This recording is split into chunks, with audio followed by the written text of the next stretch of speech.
1 Samuel, capítulo 13. Sei se é a pressão que está baixa. Minha filha enfermeira está aí? Né?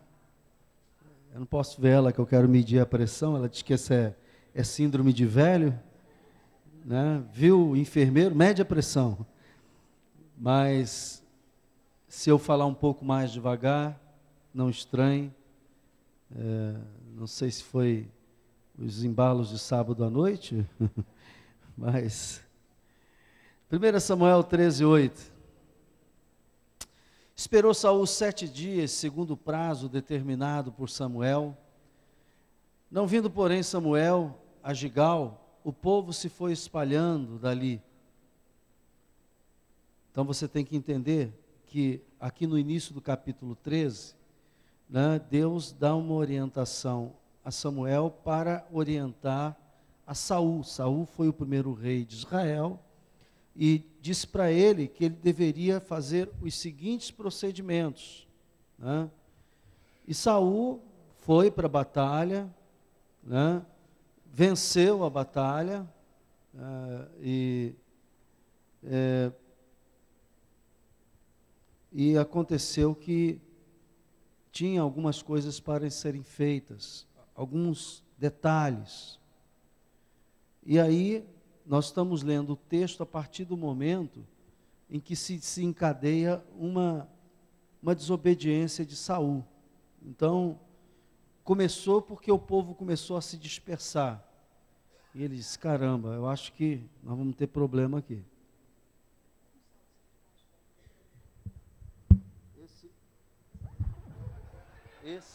Esse não é o sal ungido.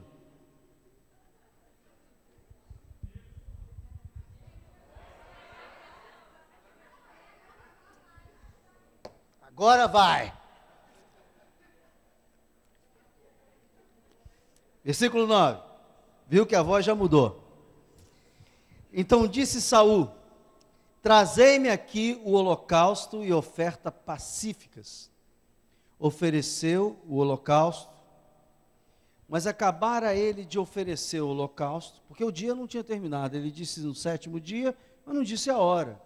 Então, estava dentro do prazo ainda. Mal acabara ele de oferecer o holocausto, eis que chega quem? Samuel. Saul lhe saiu ao encontro para o saudar. Samuel perguntou: que fizeste? Respondeu Saul: vendo que o povo se ia espalhando daqui, e que tu não vinhas nos dias aprazados, e que os filisteus já se tinham ajuntado em Micmás, eu disse comigo: eu não sou burro, estou vendo as coisas acontecer, e o profeta não chegou, parece que Deus não vai cumprir o propósito, então agora descerão os filisteus contra mim, a Gigal, e ainda não obtive a benevolência do Senhor. E forçado pelas circunstâncias, diga isso, forçado pelas circunstâncias, ofereci holocausto. Então disse Samuel a Saul: procedeste neciamente, loucamente, em não guardar o mandamento que o Senhor teu Deus te ordenou, pois teria agora o Senhor confirmado o teu reino sobre Israel para... Já agora não subsistirá o teu reino. O Senhor buscou para si um homem que lhe agrada e já lhe ordenou que seja príncipe sobre o seu povo, porquanto não guardaste o que o Senhor te ordenou, o que ele mandou fazer. Versículo 15. Então se levantou Samuel e subiu de Gigal a Gibeá de Benjamim. Logo Saul contou o povo que se achava com ele, cerca de 600 homens. Saul e Jonas, seus filhos, e o povo que se achava com ele, ficaram em Geba de Benjamim, porém os filisteus se acamparam em Micmás. Amém? Olhe para mim. O que eu vou falar aqui é uma frase redentora, libertadora. Essa frase que eu vou falar. Boas intenções, meus irmãos, boas intenções não são atos de obediência. Vou repetir. Boas intenções não são atos de obediência. A pessoa ter boa intenção não significa que ela está obedecendo. Aliás, os mais cruéis dizem assim: o inferno está cheio de gente de boa intenção. Sinal que a boa intenção, ela tem o seu valor, mas não é só. E eu estou falando isso porque nós temos uma tendência de procrastinar. Essa é uma expressão muito usada em direito.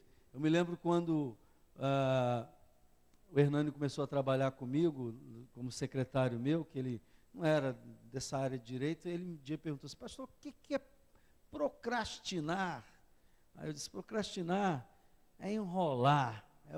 O advogado que está procrastinando é aquele que está enrolando, que está, né?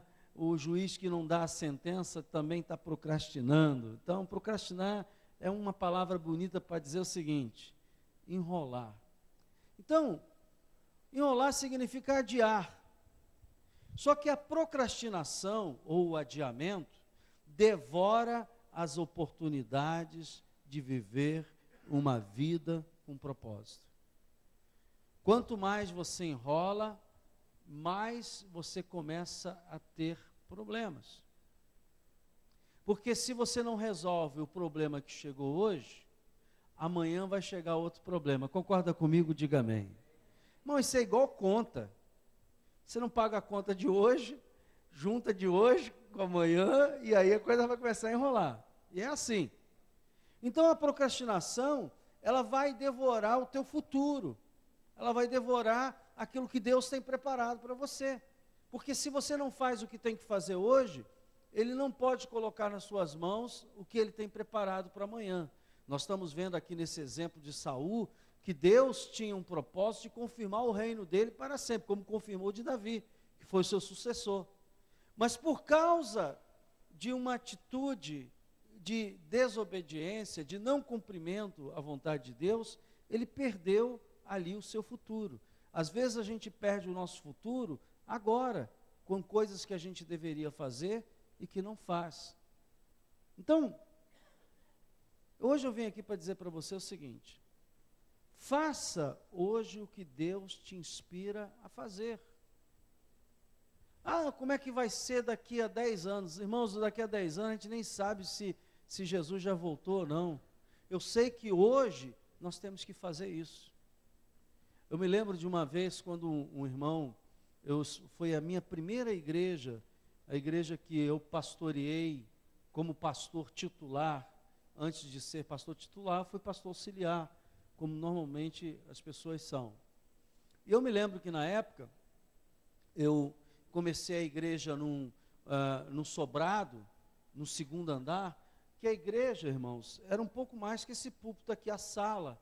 Pegava ali aquelas 2 colunas, se coubesse 30 pessoas, já estava lotado o local. E nós começamos lá, na Ilha do Governador, e logo o local encheu, né? As pessoas foram chegando, Deus foi abençoando e tal. E eu disse: nós temos que ir para um local maior, um local que a gente possa se apresentar, as pessoas façam acesso, que a igreja em segundo andar é difícil, já é um obstáculo. Aí falei: olha, eu tenho uma loja tal, na rua tal. Falei com os irmãos, e aí um irmão disse assim: ah, pastor, puxa, mas a gente vai ter que fazer obra lá, vai ter que ajeitar o local, vai ter que preparar o local, e depois a gente vai ter que sair de lá. Eu disse: irmão, basta cada dia próprio mal, vamos viver o dia de hoje. Amanhã eu nem sei se Jesus vem nessa madrugada, eu nem sei se vou estar vivo daqui a 3 anos, ou daqui a algumas horas. Por que eu vou ficar me angustiando com aquilo que eu ainda não tenho controle? Agora, uma coisa eu sei, que eu tenho controle agora, que eu devo fazer agora. Que coisa? Eu devo fazer agora isso, mudar para aquele lugar. Então, às vezes, você não entende que Deus quer que você faça o que precisa ser feito. Mesmo que seja aquela coisa chata. No caso de Saul aqui, ele tinha que esperar que o profeta viesse para fazer o sacrifício. Ele não tinha autoridade nem autorização para fazer o que ele fez, ele não era profeta. Ele tinha que esperar o profeta para fazer. Ele se antecipou, ele se disse, não, está havendo uma pressão popular, está havendo um movimento, o pessoal está querendo desistir, embora daqui a pouco os filisteus se ajuntam lá e vêm sobre a gente. Ele começou a tirar conclusões pelas circunstâncias e esqueceu de fazer o que tinha que ser feito.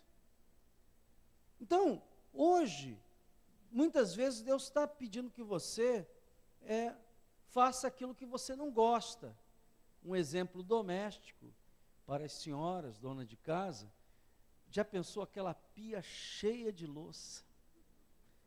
Tem em cima, panela suja, e você fica, eu vou adiar isso. Agora eu quero uma confissão das mulheres aqui. Quantos já adiaram uma louça suja por lavar aqui? Levante a mão.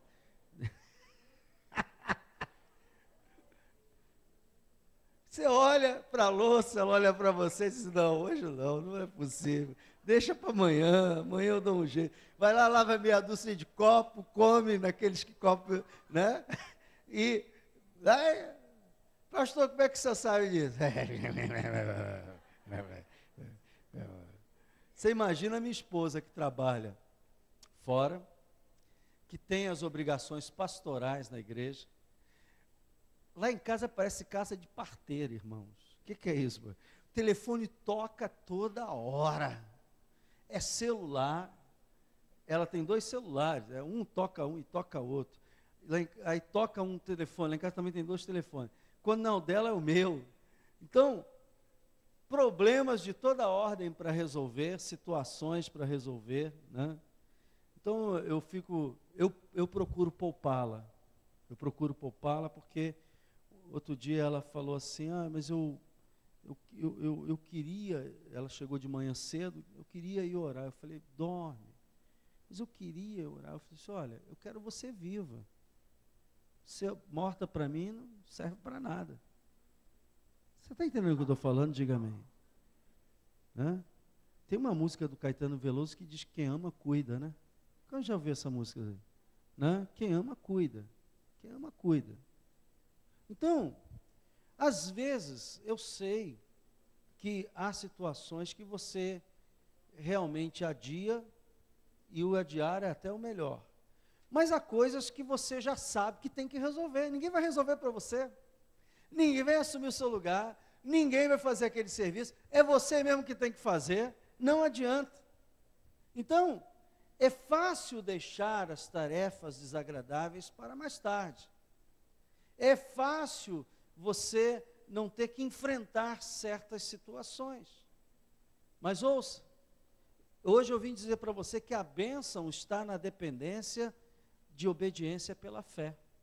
Há bênçãos que estão pendentes na sua vida por um ato de obediência pela fé. E eu vou mostrar para você aqui um acontecimento com Jesus muito interessante. Está no Evangelho de João, capítulo 2. Vem aqui comigo. João 2, versículo 1.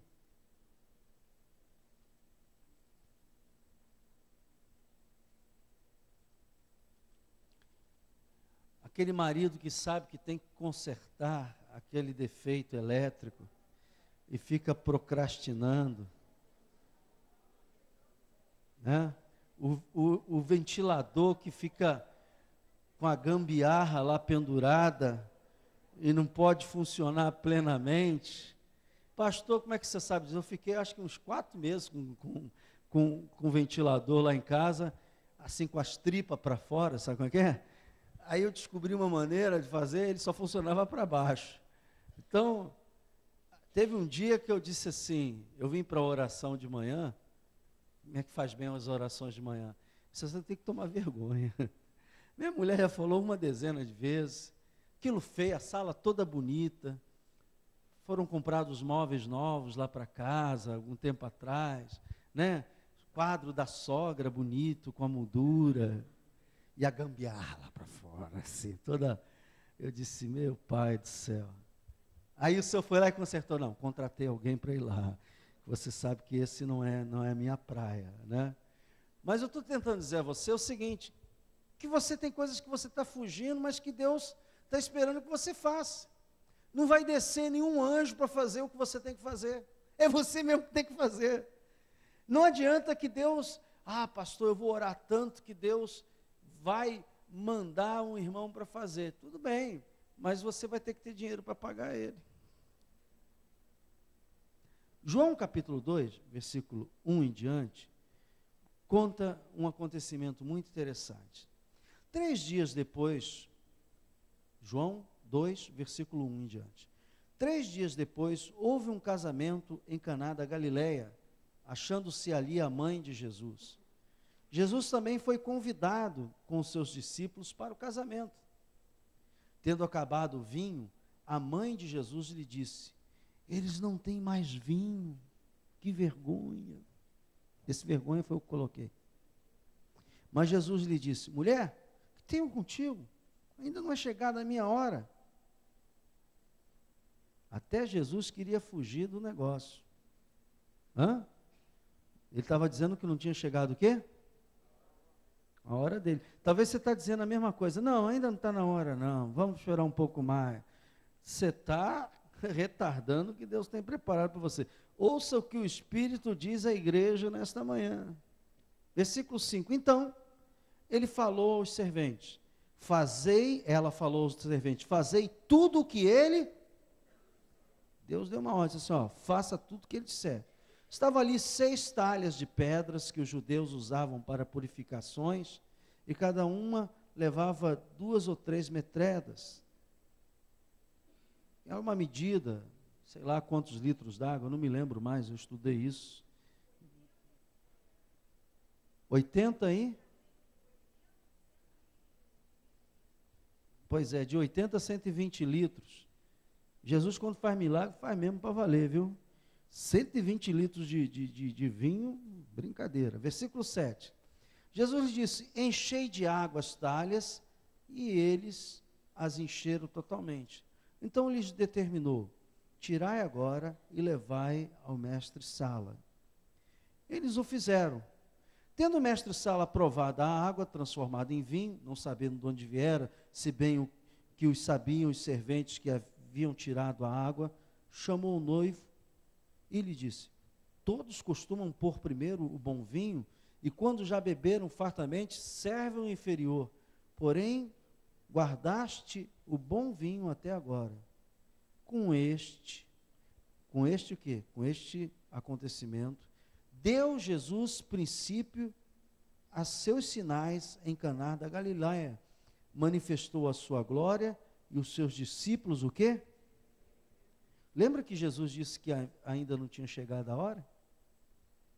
Mas na verdade, tinha chegado a hora. E a hora começa quando a gente começa a obedecer. O milagre começa a acontecer quando a gente começa a obedecer. Ouça bem o que eu vou falar para você. Há uma frase sintomática que a maioria dos pregadores usam e é verdadeira. Versículo 5 diz assim: fazei tudo o que ele vos disser. Você lembra de Saul? Deus disse para ele fazer assim e assado. Ele foi deixando as circunstâncias falar, e acabou que ele se precipitou, deixou a ansiedade tomar conta do coração dele, e fez uma série de coisas que não tinha que fazer, movido por essa ansiedade. Então, ouça, há coisas que estão retidas por falta de obediência, porque o milagre, ele se desencadeou. Olha só, irmãos, eles pegaram, Maria disse assim: olha, faz o seguinte, fazei tudo que ele vos disser. Alguém poderia questionar assim: poxa, vou pegar aquele vasilhame pesado, botar água, trazer aqui, que isso vai acontecer? Poxa, a solução lógica, a solução que todo mundo pensaria correta, era Jesus meter a mão no bolso, mandar comprar, ou ele ter algum amigo que ele soubesse que tinha vinho, mandar pedir emprestado. Soluções nossas. Mas Deus, quando a gente obedece Ele, Ele tem um milagre reservado para a gente, que ainda não apareceu e que vai aparecer na medida em que a gente vai fazendo. Eu coloquei aqui, o que você obedece realizando o ato, porque só existe obediência realizando, não existe obediência com boa intenção. Lembra quando eu comecei? Não, eu estou pensando. Não pensa mais não, irmão, faz. Fica pensando não. Se você ficar pensando, você só vai ficar pensando, porque o que chama a existência não é o pensar as coisas boas. O que chama a existência não é só o pensar o que pode ser feito. Se a gente ficar pensando nessa obra aqui e não meter a mão na massa, ela vai acontecer, sim ou não? Não vai acontecer. Então, o que você obedece quando você comete o ato, quando você age por fé. Como é que vai ser? Eu não sei, eu só sei que eu estou crendo. Como é que vai ser? Deus fará um caminho. Como é que vai ser? Deus tem a resposta. Como é que vai ser? Deus é soberano. Amém? Você não tem que começar a tentar racionalizar, porque milagre não se racionaliza, milagre se crê. Milagre se crê. Porque se fosse para se racionalizar, a gente não precisava de Deus, a gente mesmo resolvia a parada. 2 mais 2, 4, 4 mais 4, 8, mas não é assim. E o que promove o milagre é justamente essa obediência por fé. Muitas pessoas estão, mais ou menos isso, têm alguma coisa para obedecer, para fazer, e eu estou aqui para dizer o seguinte: complete a sua carreira, meu irmão. Deus tem um plano na sua vida, Deus quer completar a sua carreira. Você tem que ter alvos práticos. Olha, se tem alguma coisa travando a sua vida, e você não está conseguindo, hoje eu vou dizer uma coisa para você. Eu entendo que nós somos corpo, e às vezes a gente andando sozinho, a gente tem dificuldade para enfrentar certas coisas. Então a gente precisa buscar ajuda. Eu estou pensando em buscar uma ajuda de um irmão, do pastor. Não pensa mais não, vai lá, busque ajuda. Se você está pensando que tem que assumir uma posição com Deus, não pense mais, assuma. E como é que vai ser o futuro? Irmão, pelo amor de Deus, quem essa manhã aqui, com toda certeza, sem usar a fé, né? Porque pela fé a gente pode tudo, diga glória a Deus, somente com a sua razão, com a sua lógica, quantos podem afirmar que estarão vivos amanhã? Ninguém. Então, cumpra, pegue, se tem que pegar a água e trazer. Você sabe que a Bíblia diz que eles fizeram isso entre o momento que Jesus falou e que eles foram levar para o mestre da festa, o cara que organizava a festa lá, né? Do espaço, durante o caminhar deles, enquanto eles caminhavam levando aquilo, a água foi se transformando em vinho. Na medida que você vai obedecendo, as coisas vão se transformando, diga glória a Deus. À medida que você vai fazendo, as coisas vão se transformando. Eu dei um exemplo outro dia aqui do irmão que foi, que disse assim: pastor, fui para trabalhar numa empresa e não era atrativo inicialmente o salário. Mas depois Deus falou comigo que eu tinha que ir lá. Aí minha esposa foi, eu mandei meu currículo, voltei lá. Ele obedeceu, simplesmente obedeceu. E sabe o que aconteceu? Deus foi abençoando. Foi o nosso querido irmão Mário, né, e Paula. O que aconteceu? Aconteceu que ele pegou a talha e disse assim: a talha está pesada, não é bem isso que eu quero. Mas Jesus falou, o Espírito Santo falou, diga glória a Deus. Eu vou obedecer. E na caminhada, Deus vai abençoando. Então, não fique esperando. Faça aquilo que você tem que fazer. Há um texto aqui, só para a gente concluir aqui, 1 Coríntios, capítulo 9, versículo 2. Versículo 22, aliás, 9, 22.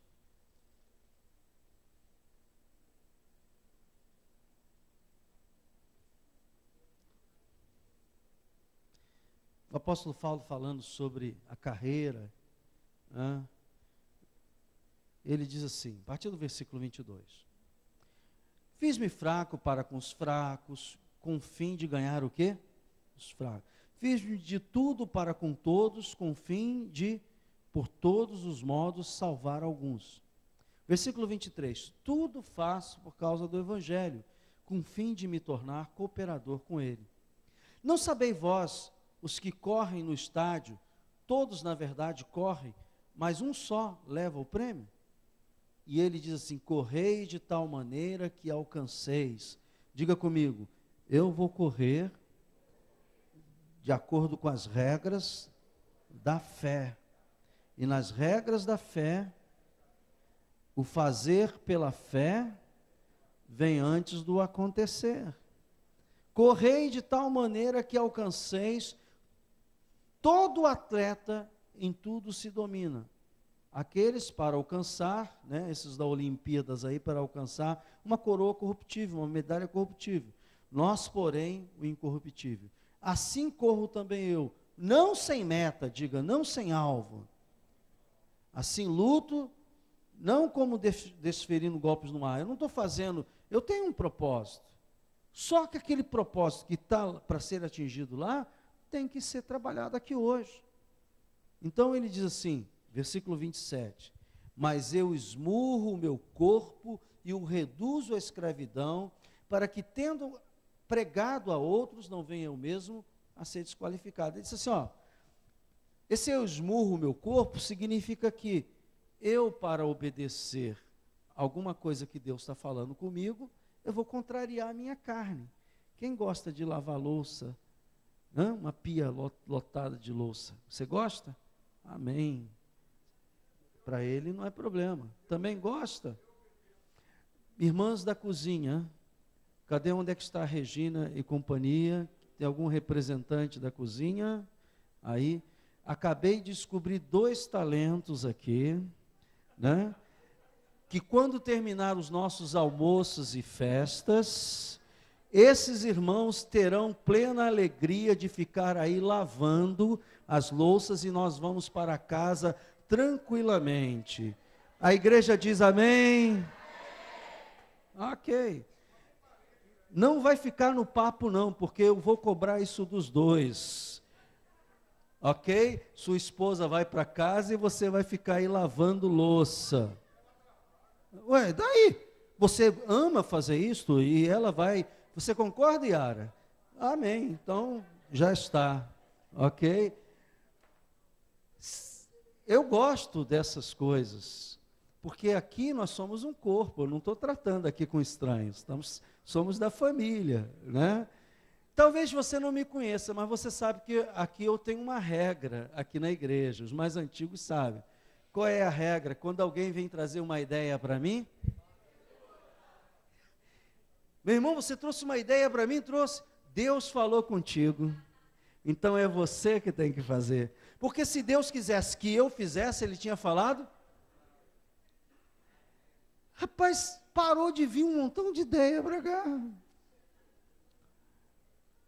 Essa é uma regra que eu adotei, eu vou contar porque eu adotei. Quando eu era jovem no ministério, eu comecei a ficar meio pancada da cabeça, porque era tanta coisa, tanto problema, tanta coisa chegando, e continua. Pastor, por que você não faz assim? Pastor, por que você não faz assado? Por que não é assim? Você imagina uma igreja, cada um dando a sua manifestação de vontade, como eu trabalho aqui, amém? Aí eu disse, só que eu ficava, meu Deus, eu tenho que fazer isso, tenho que fazer aquilo. Um belo dia, o Espírito Santo diz assim, rapaz, deixa de ser bobo. Essa turma quer ver o pastor trabalhando muito, mas a igreja não é o pastor, a igreja é o corpo, diga glória a Deus. E aí veio essa linda revelação que me acompanha até o dia de hoje. Toda vez que o irmão vinha, pastor, eu tive uma ideia, o seguinte, de fazer isso, fazer aquilo. Irmão, você sabe que isso aí custa dinheiro. Não, eu sei, mas sabe como é que é? Preciso. Eu falei, então, irmão, Deus está falando com o irmão. Desembolse o seu dinheiro. Coloque, faça. Porque o dinheiro da igreja está comprometido com outras coisas. Então, essa revelação é sua. Amém? Num minuto minutos acabou tudo. Ouça, quando você fazer alguma manifestação aqui publicamente, eu vou cobrar, porque a gente aqui não está, a gente está falando de coisa séria. Então, quando você disser assim, olha, quando eu fazer uma pergunta, você levantar a mão, você está se comprometendo. Isso aqui não é, eu não sou aquele pregador que diz assim, fala aí para o seu irmão isso, aí fala, depois todo mundo vai embora e esquece tudo. Eu não. Eu arranjei um substituto para algumas irmãs que estavam dizendo assim, lavar louça para mim é terrível. Eu faço isso por amor à casa de Deus. Amém? Então, vê como é que o seu pastor é bonzinho, irmãs. Amém? Os dois. Está na lista. Vamos ver. Já temos uma loucinha depois do culto ali para lavar. O que mais? Você está apontando aí para o marido? É ele que tem que levantar. O quê? Gosta de lavar louça também, Renato? Está vendo?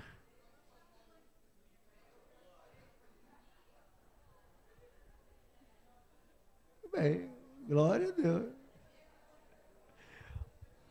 Volta para mim agora. Volta para mim agora. Nesse caso, eles não estão esmurrando a carne dele, como diz o texto, né? Mas há coisas que a gente tem que fazer que, sinceramente, é quase que esmurrar a carne. Há certas coisas que eu odeio fazer, e mesmo no meu trabalho diário, né?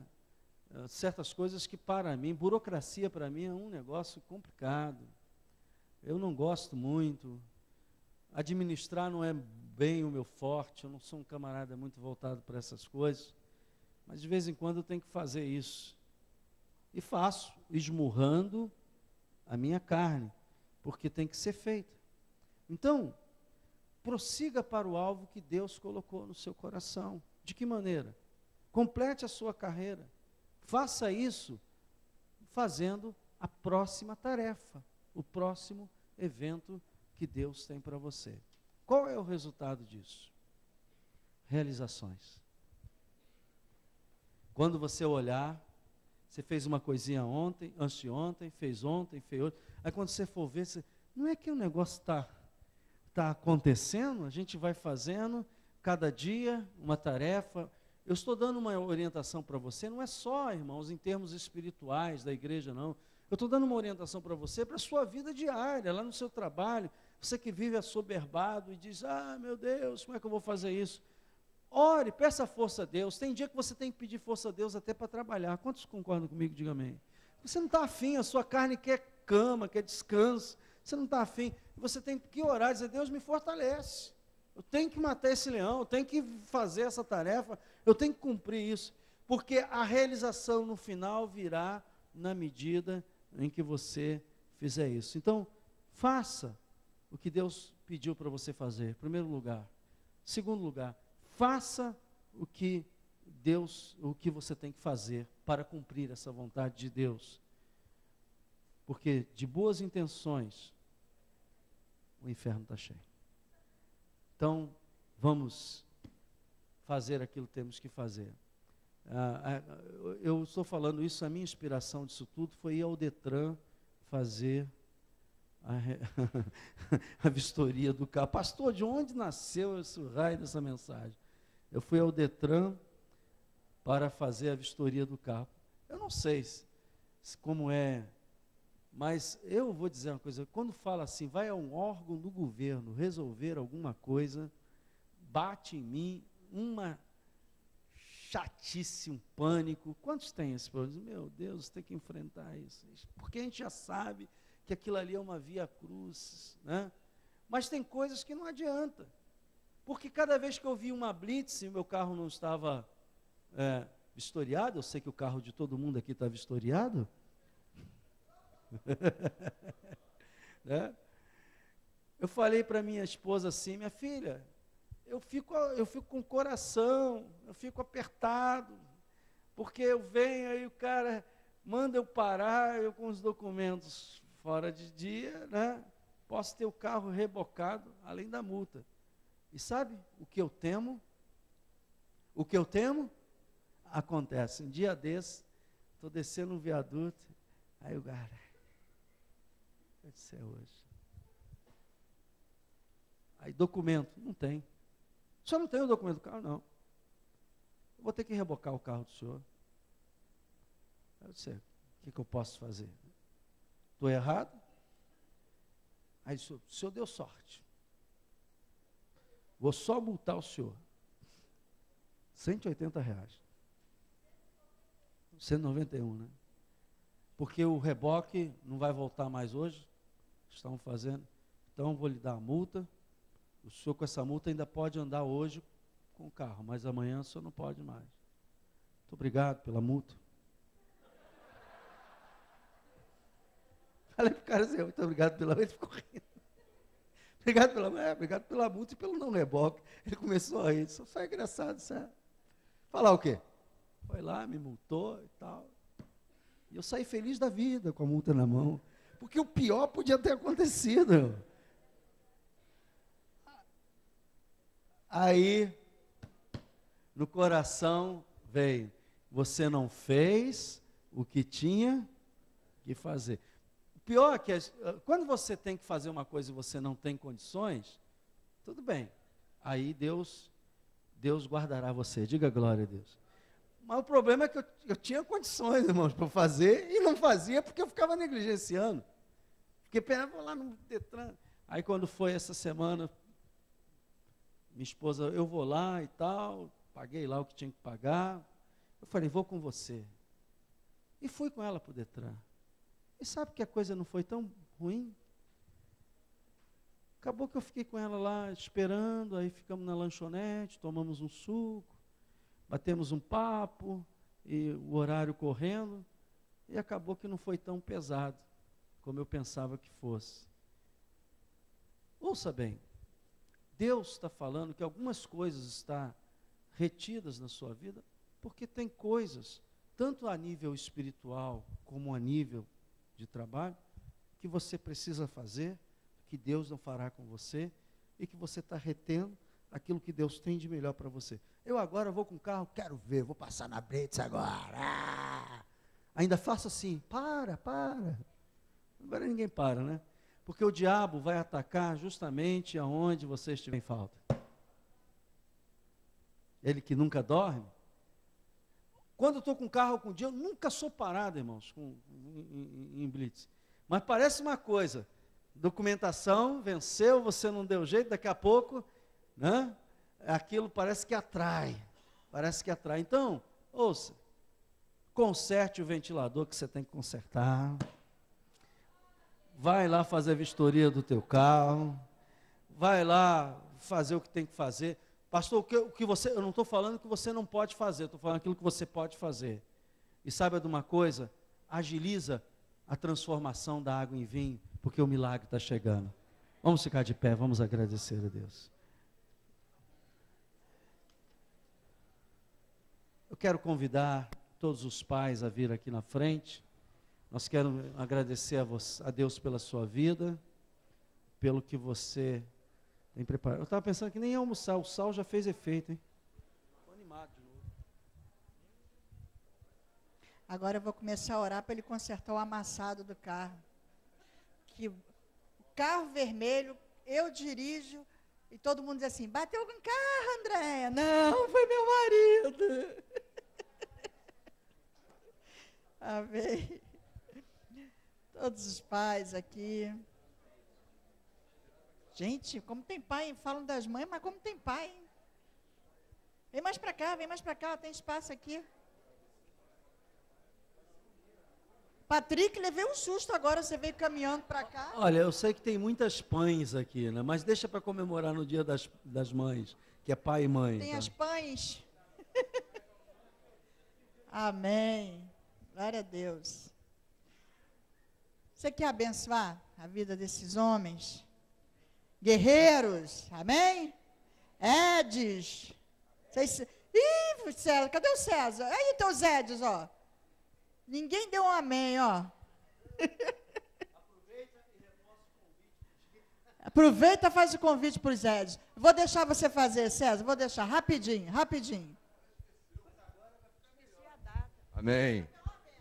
Dia 30, agora não é mais a última quarta, é a última quinta. Dia 30 de agosto, culto dos homens. Aguardo vocês e os visitantes, aqueles que vocês vão trazer. Tema: homem, sacerdote, profeta ou sacerdote? É uma pergunta. Então venha e vocês vão saber como é que vai fazer. Toda bênção vira maldição, tá vendo? Ou não, toda maldição vira bênção, ao contrário. Vamos levantar nossas mãos e vamos orar aqui por esses pais, por esses homens de Deus, esses chefes de família, sacerdote dos seus lares, aquele que trabalha para mantenedores dos lares, aqueles que participam na educação dos seus filhos, para o sustento espiritual e material dos seus filhos, e que Deus possa estar abençoando. Senhor, nós levantamos as nossas vozes agora para te agradecer, Senhor, pela vida desses homens. Deus, muito obrigado porque tu nos deste, Senhor, maridos, pais, Senhor, para estar junto conosco na caminhada, na jornada, na educação dos nossos filhos.